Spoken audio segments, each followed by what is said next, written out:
Time to take some self-portraits. Check it out.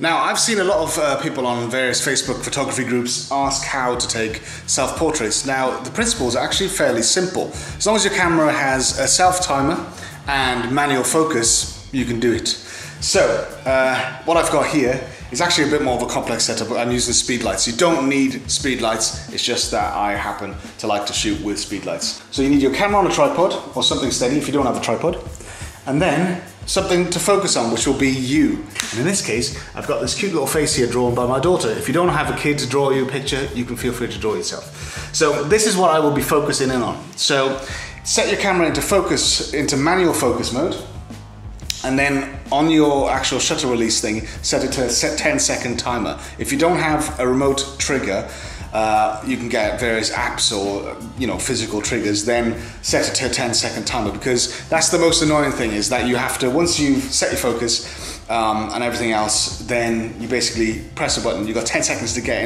into position. So there's often quite a lot of running back and forth, which is a bit annoying. So, settings. My flash is a hybrid Pixapro Hybrid 360. It's set to 16th power. I'm using a 2-foot by 3-foot softbox with a grid on it to control the spill. This is just a 10-foot stand with a boom arm on it. This is as high as it'll go in this ceiling, so it's not particularly great, but it's only 16th power. And then I've got an edge light over here, which is a YN560 Yongnuo with a round flash strip light. So my shutter speed is 125, f5 aperture, and ISO 250, which I think is plenty for this. And don't forget, set your camera to the 10-second timer.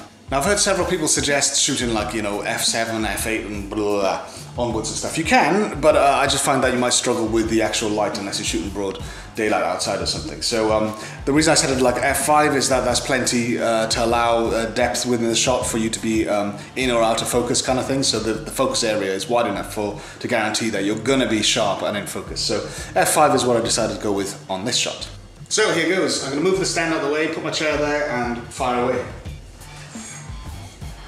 Boom.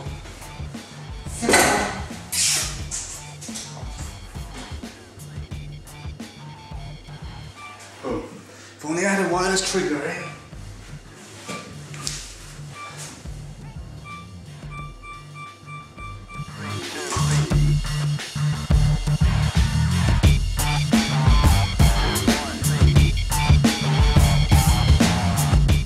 As simple as that. Now, you may have to go running back and forth, trying several different things, because you may have to reposition the light, or don't like your facial expression, the way your head is positioned, etc, etc.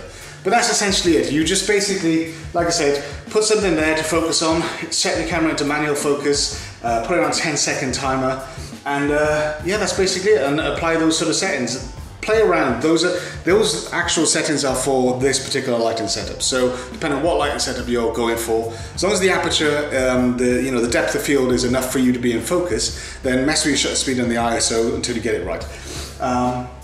And yeah, you don't have to, like I said, use these speed lights or anything. You can shoot outside in your garden and not worry about it. But yeah, I think that's basically it. So hope you enjoyed this video, and if you did, please like, comment, share, and subscribe. Happy days.